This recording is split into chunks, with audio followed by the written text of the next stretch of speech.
Hello, everyone. Good afternoon. We are live. It's 4 p.m. here in the UK. You are probably watching this on a replay, either on the podcast or on YouTube.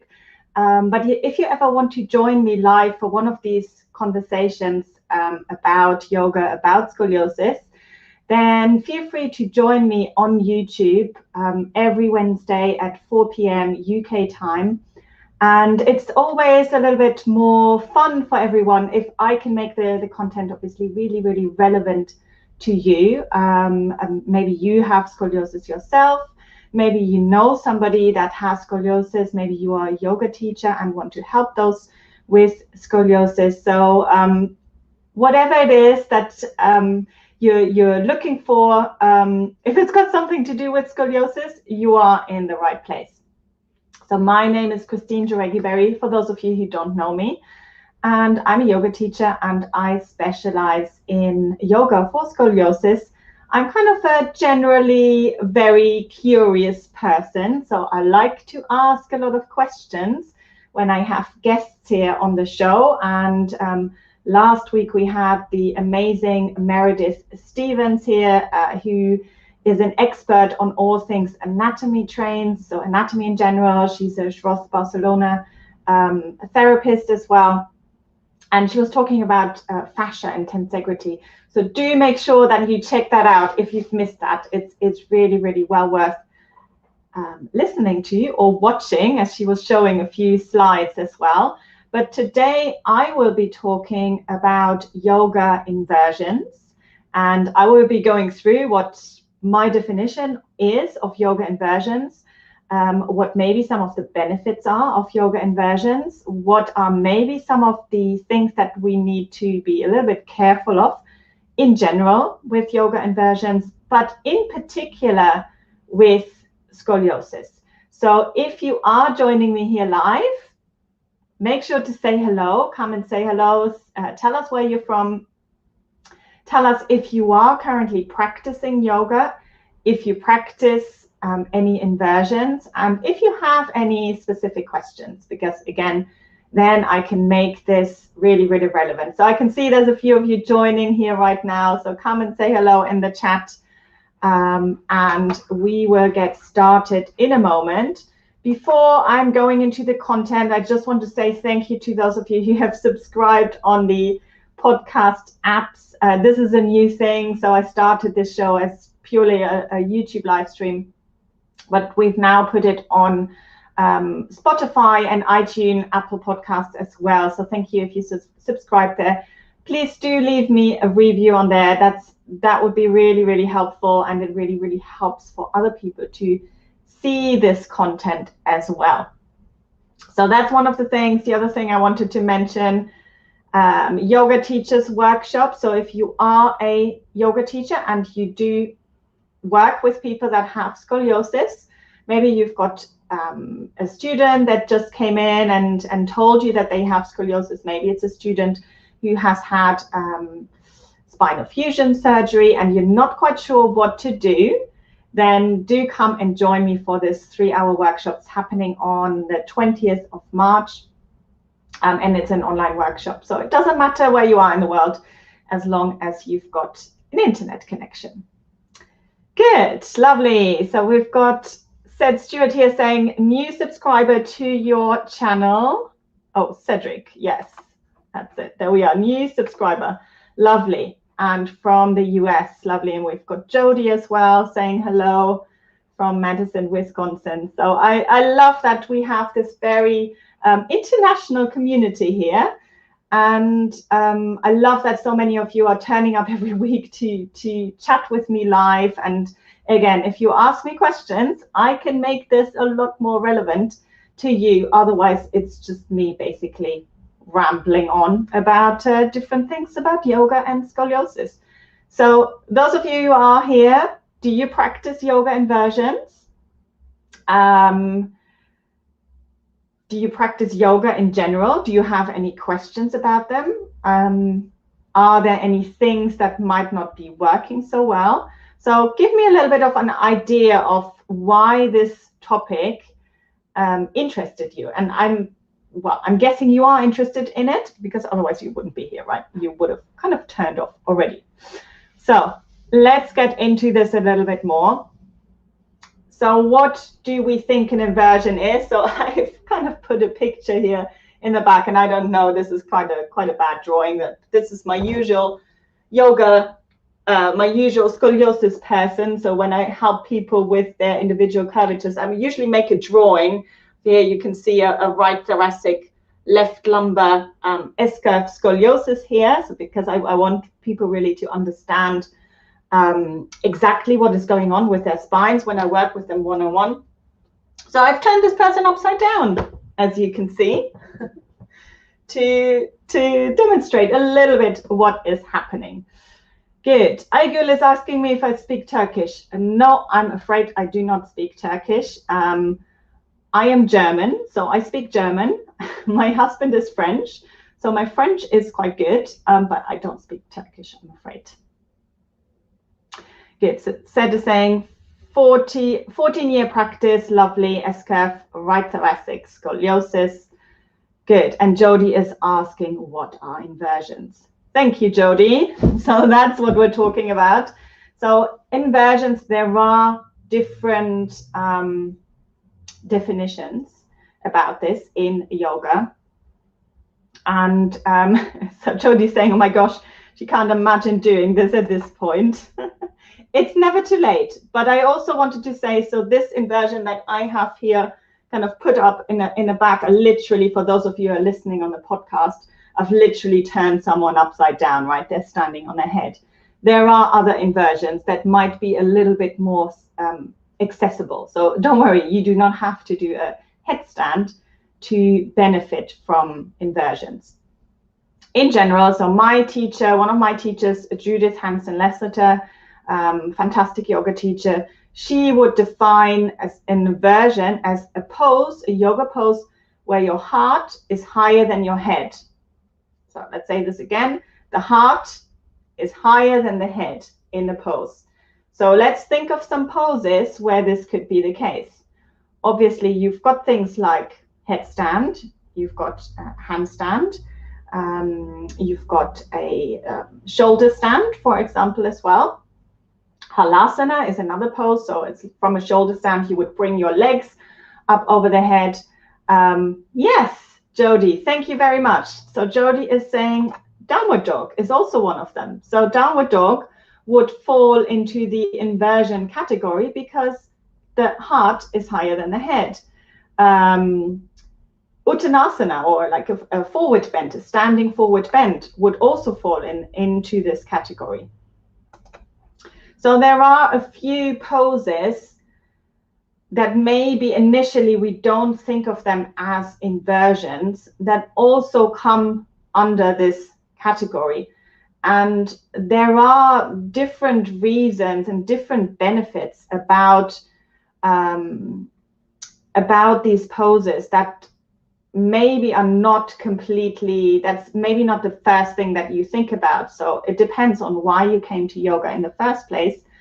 But for me, it was kind of the physical practice. I don't know about you, but it was about strengthening. It was about, being fitter, having more kind of support, more muscles and all of that.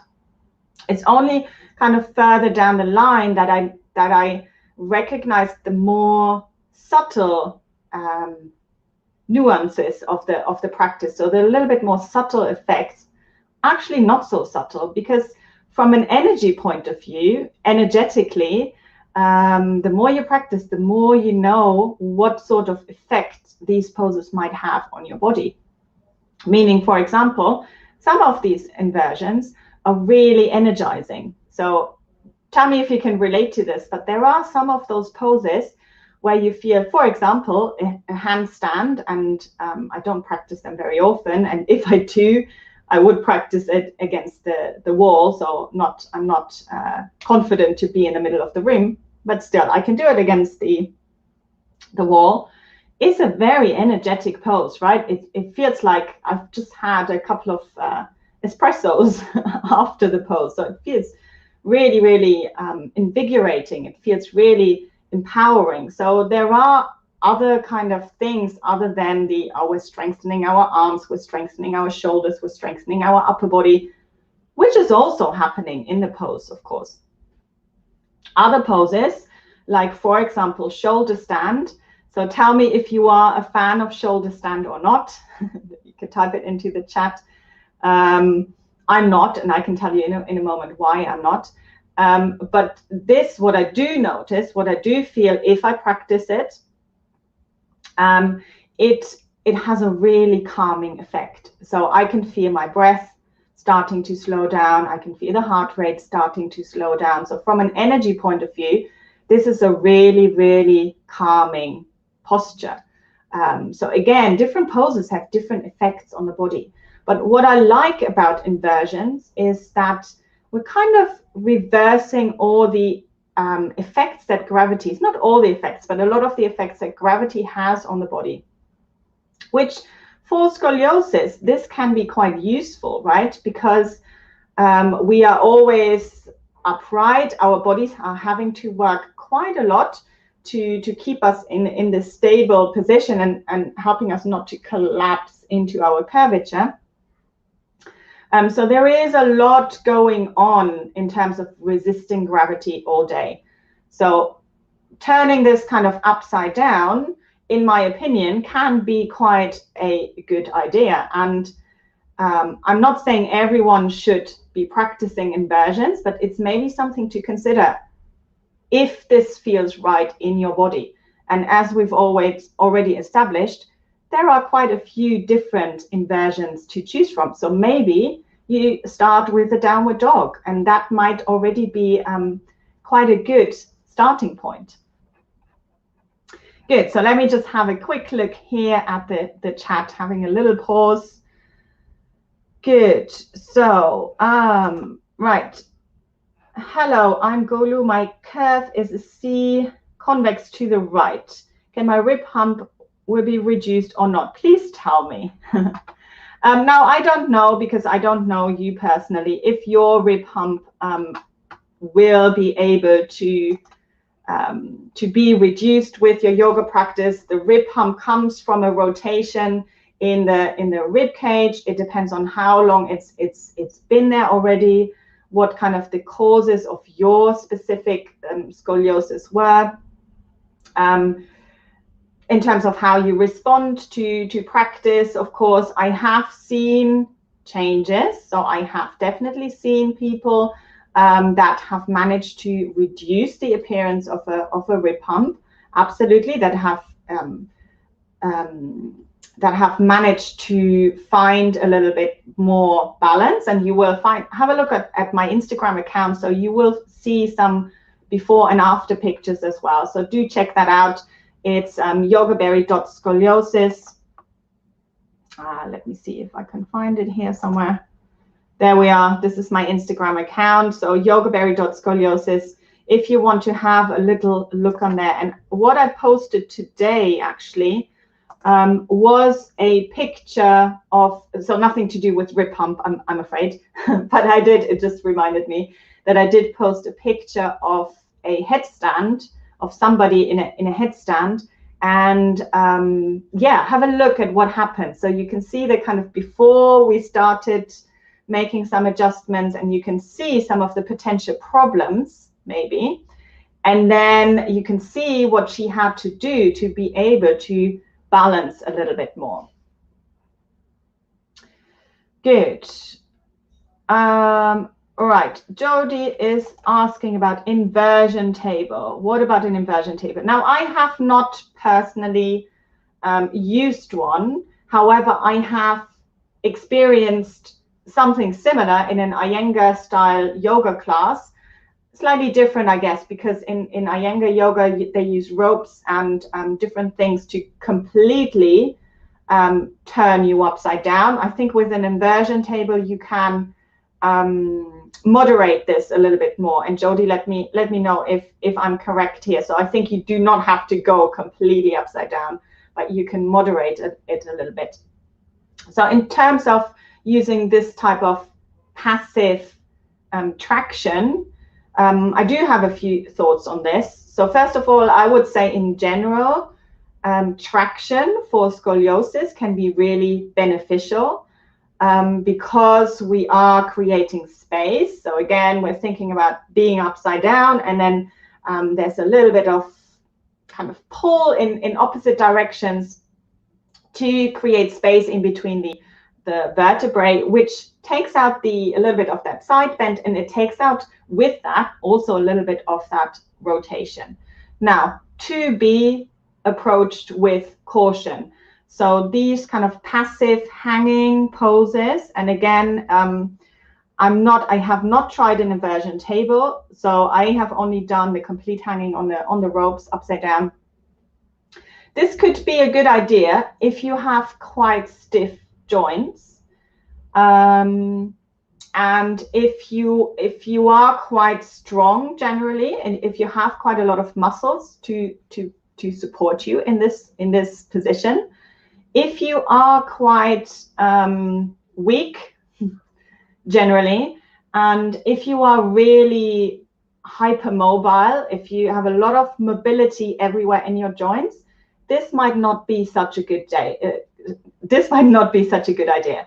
So just kind of hanging into your joints, if you do not have that stability, can cause issues. So this is just my little, that's what I think about this. So Jody, let me know if that helps at all.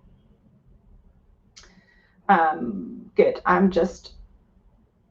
so Cedric is saying, not really a fan, but understand the benefits. Again, it depends on what inversion we're talking about. And Jody is saying, like an L. I'm assuming you mean this inversion table. So not completely upside down, maybe. Good. Prop moderation. What is called traction? I felt trapped. Okay, being trapped is not a nice sensation, right? So at the end of the day, you have to decide if something feels good or not. So I wouldn't do it just because somebody said, oh, this is good for scoliosis. That doesn't mean that you have to do it, and that doesn't mean that it's good for you, right? There are many, many different types of scoliosis. There are many different types of bodies that have a scoliotic spine.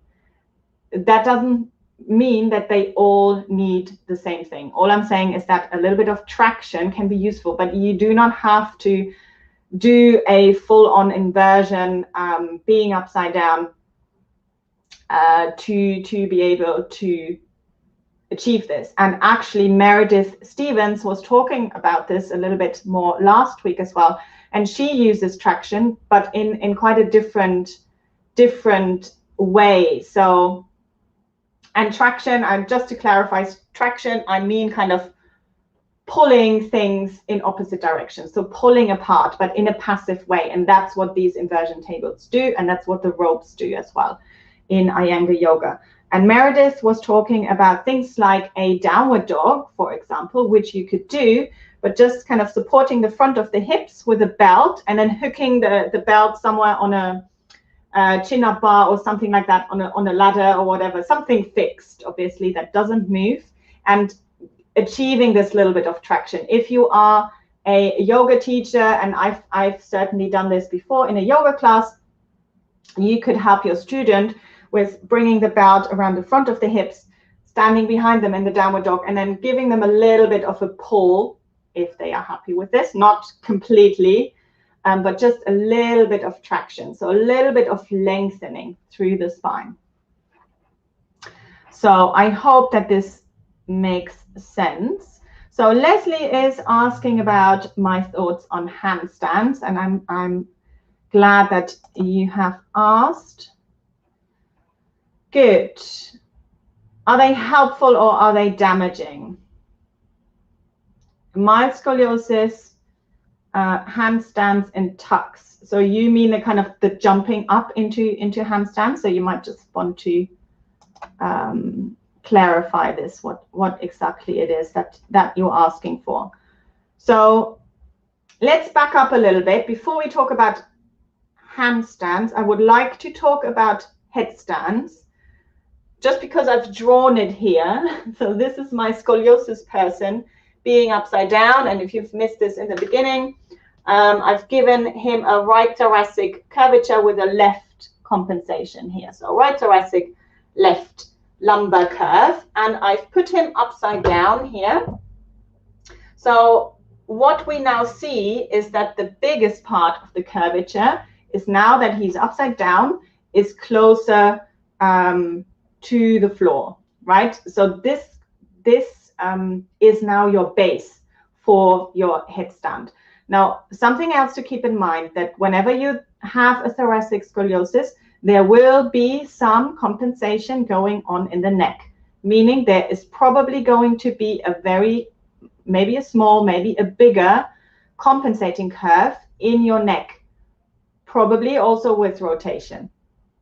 So if you now turn this upside down and you put your weight, and obviously if you do a headstand well, you will have a lot of weight on your forearms. Actually, there shouldn't be a lot of weight on your head, but nevertheless, what is now closest to the floor will be that support, the base of the whole structure.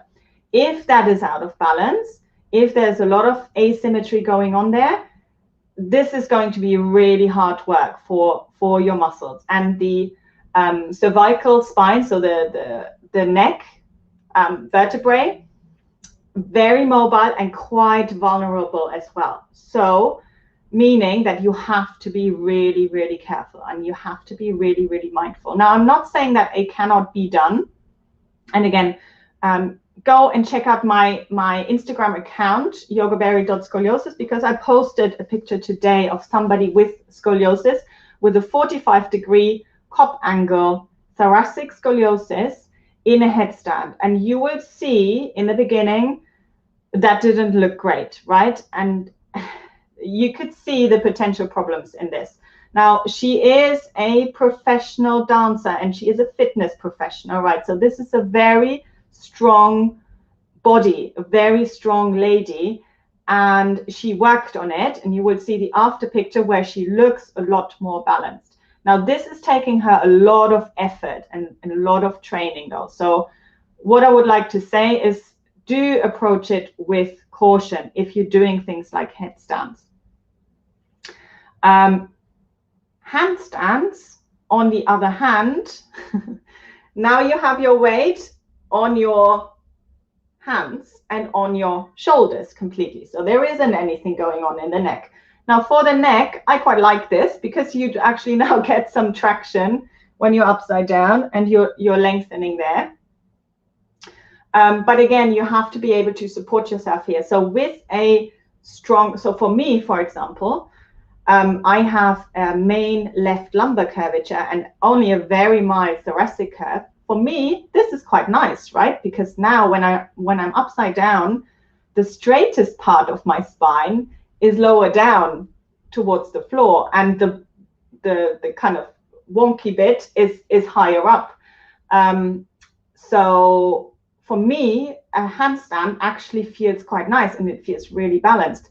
However, if you have quite a big thoracic curvature and you've got one shoulder rolling forwards, you've got a rib hump, then a handstand can be really, really tricky and can be really difficult to maintain. So long-winded reply to Leslie's questions about handstands, it depends, right? It depends on your specific scoliosis, and maybe you can let us know what your scoliosis curvature is, and then I can see if I have any more comments on this.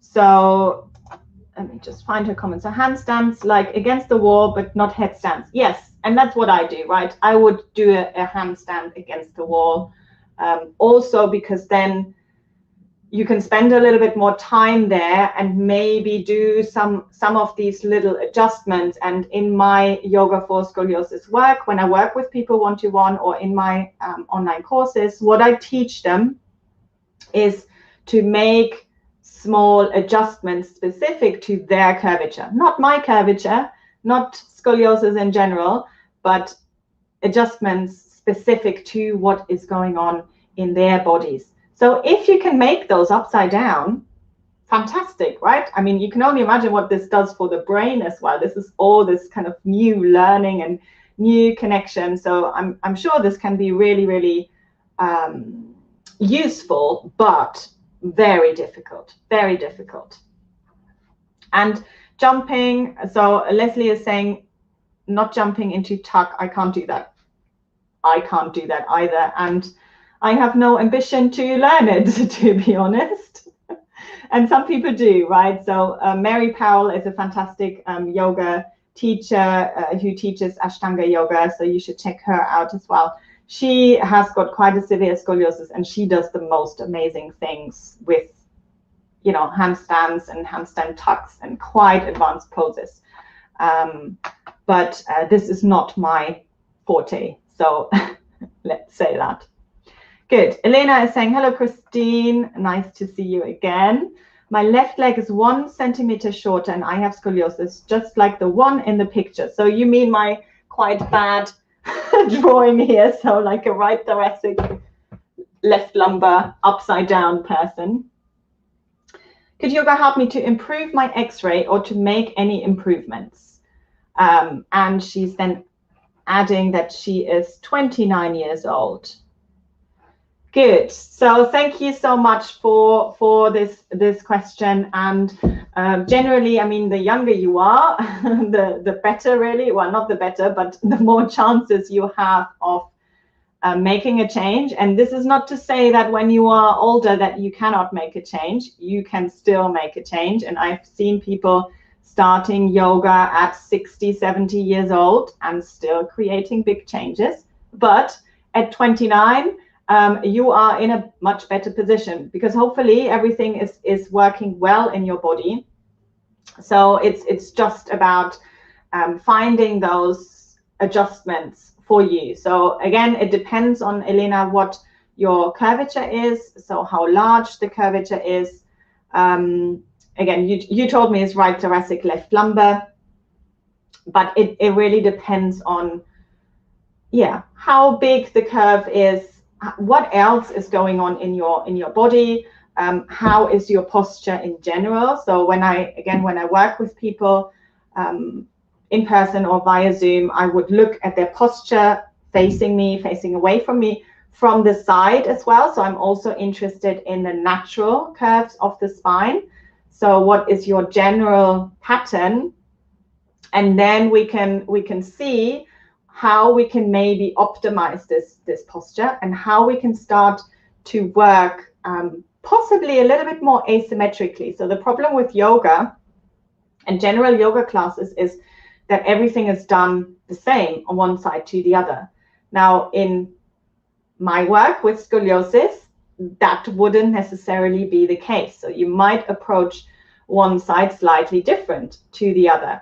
And in terms of if it can improve your x-ray, I have seen improvements, but this is not my first goal. And what I wish for you is that you move well, that you feel well in your body now that you're 29, when you're 39, when you're 49, when you're 59, and so on. So when you're 99 as well. So having this kind of long-term perspective of making sure that everything works well, is balanced. And yes, I understand sometimes appearance plays a factor, and we don't like our posture, we don't like the way we look. And this is probably something that we can work on the most. So a lot of the work with yoga, it's not just the physical, and this will help your posture and it will help you to achieve more balance. Again, have a look at my Instagram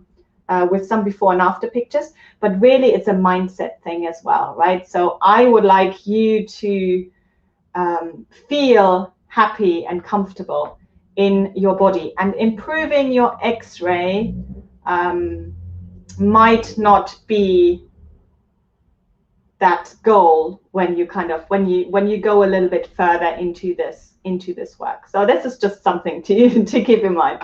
But I hope that this is helpful at all.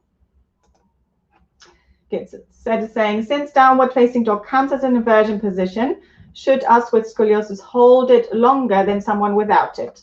Great question. No, I don't think so. So I don't think more is better, and I don't think more of the pose is better or longer is better.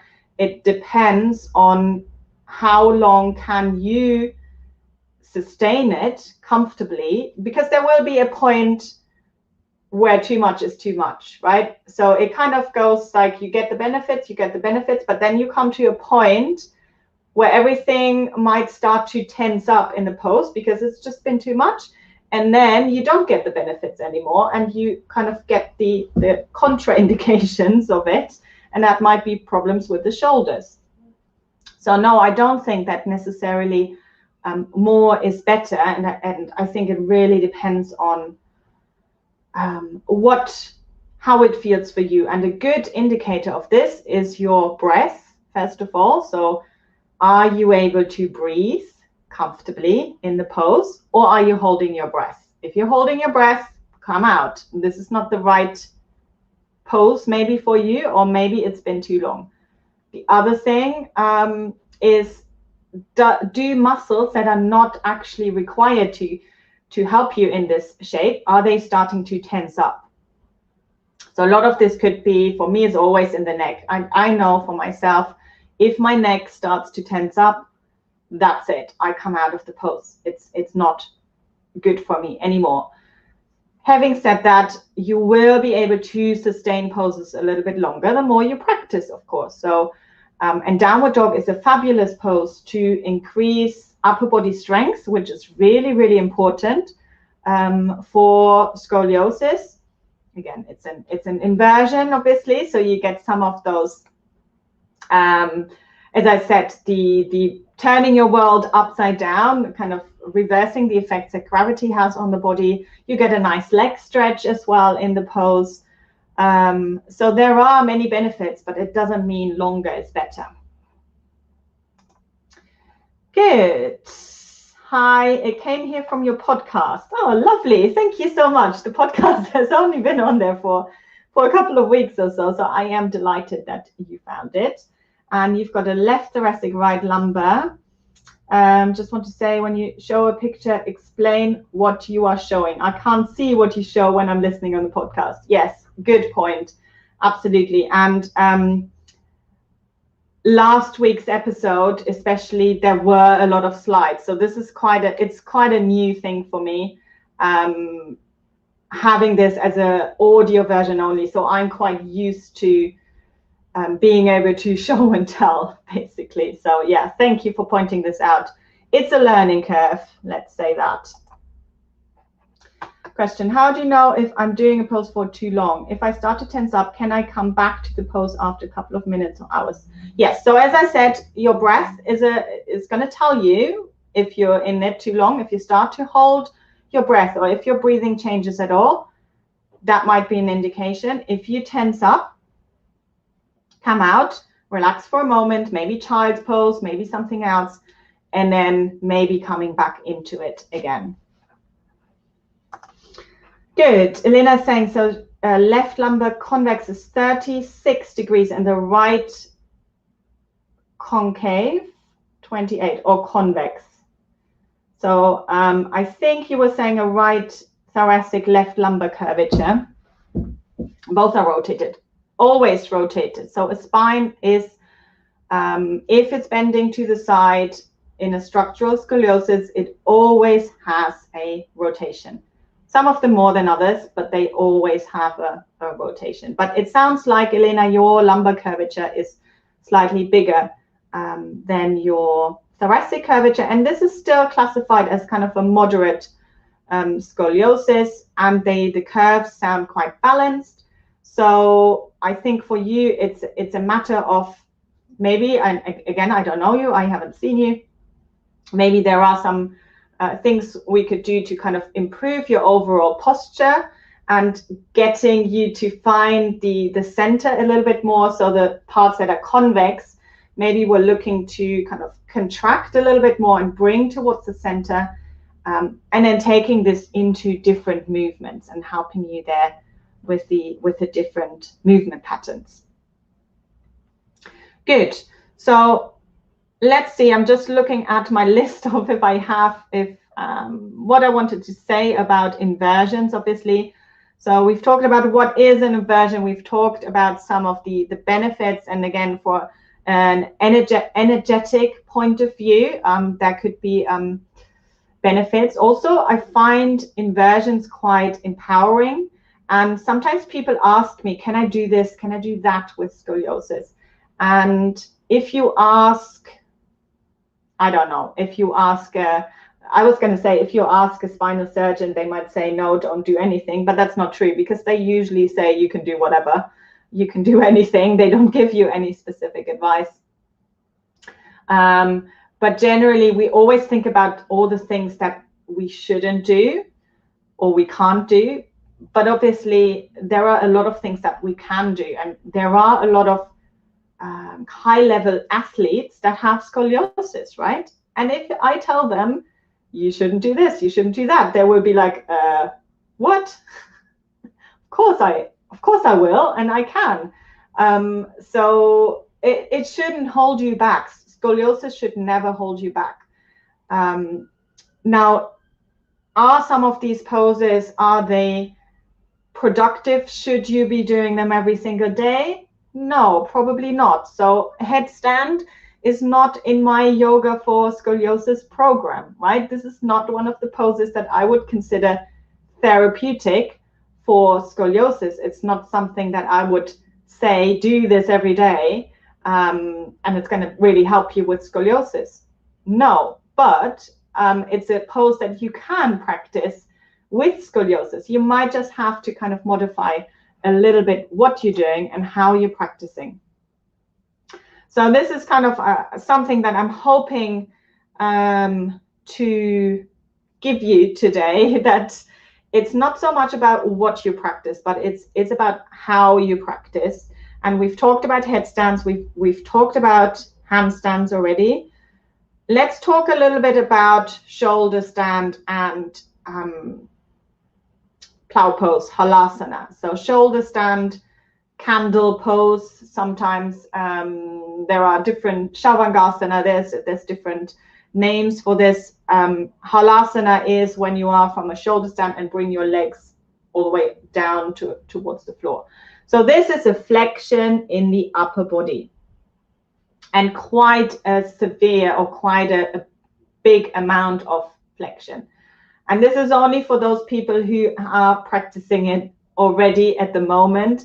Everyone else, don't worry, right? You do not have to add this into your practice if it's not already. Some people really enjoy it because, again, this is one of the poses that are quite calming, that kind of bring the energy down, bring the breath down, and they really like the feeling in these poses. However, you will have a lot of pressure onto your shoulders now. So headstands, everything was on your head, so the neck would be a problem.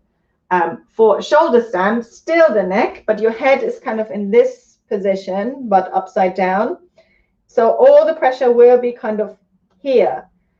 So if you are not in a supported position here, and you're not practicing it with a few blankets or blocks or something like that, so look up supported shoulder stand if you are wanting to have a little bit more visual. Then this could cause problems. Again, it's unfortunately, again, our thoracic curvatures that are going to be more affected. And thinking about this, we talked about the sideward bend with rotation. When you go into flexion, so rounding of the spine, the trunk will be in maximum amount of rotation. This is why we do the Adams forward bend test, which I'm sure a lot of you have heard about or have when you've been diagnosed with scoliosis. They will have you bending forwards to see the rotation in the spine. Now, obviously, any yoga poses where you go into flexion, bending forwards, this will come out more. So again, these are the ones that you want to approach with a little bit more caution. And you might have to think about what can you do to adjust this a little bit more if you really want to practice this. Shoulder stand is not on my list again of yoga for scoliosis poses, but it's a yoga with scoliosis pose that obviously if you want to practice it, do, but think about how you're practicing it. Good. There's another question here. What's your opinion on cracking, popping the back? I've had different opinions from 2 MPs. MPs, right? Okay, so it depends. Again, where is it? Where's the cracking and popping? Are you doing it on purpose? Then probably not a good idea. If it sometimes happens, it's not necessarily a bad thing. And chiropractors obviously do the intentional cracking of some places in the joints. When it does become a problem when we always do it in the same spot, and if it's always happening. So a lot of times what I have found, medical practitioner is MP. Okay, thank you. So yes, so if you do it intentionally, if it's always happening in the same place, it might mean that the joint is lacking a little bit of stability, and maybe the muscles around it need to strengthen a little bit more. And so you're saying I do it on purpose because I feel release on my neck. Okay, so again, it's probably not something that would be recommended. And I have spoken to chiropractors about this, and they always say if it's in the neck, I would stay away from it. I wouldn't do it intentionally.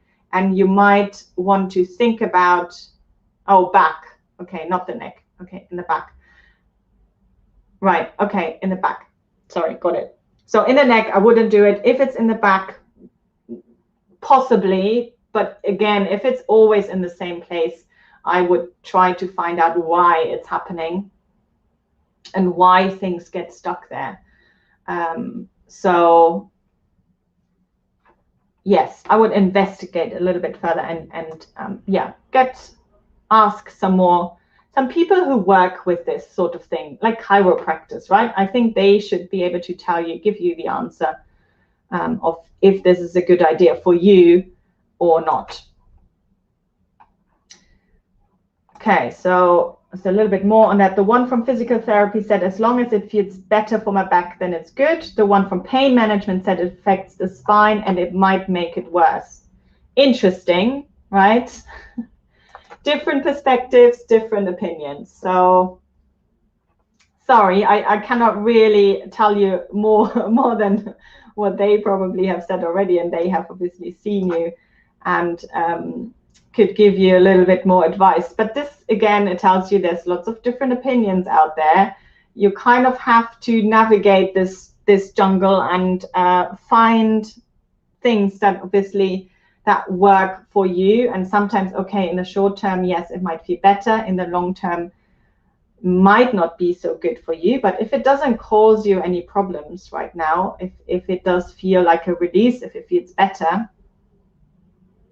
then I wouldn't worry about it too much. Good, lovely. So let me know, guys, if there is anything else you wanted me to cover on those yoga inversions. So I've talked about the main ones, I hope. So the handstand, the headstand, the shoulder stand, Halasana. We've talked about some other alternatives as well, if these are not accessible for you. Again, if they are not already in your practice, don't worry so much, right? You do not have to be able to do a headstand to be a happy person. There are plenty of other yoga poses that you can practice. And yes, I hope that this was helpful. Make sure to, if you are listening on your podcast app, please, please, please do leave me a review. That would be amazing. If you are watching this on YouTube, you can leave me a comment. You can tell me if there are any more questions, if you're watching this later on and you're not here live. Next week, don't go just yet. Next week, I've got the amazing Elise Browning-Miller here the queen of yoga for scoliosis. So make sure that you tune in, if you can, tune in live on YouTube on the live stream at 4 p.m. GMT. So I believe that is 11 a.m. Eastern time. I think it's 9 a.m. she said for her, which is Pacific time.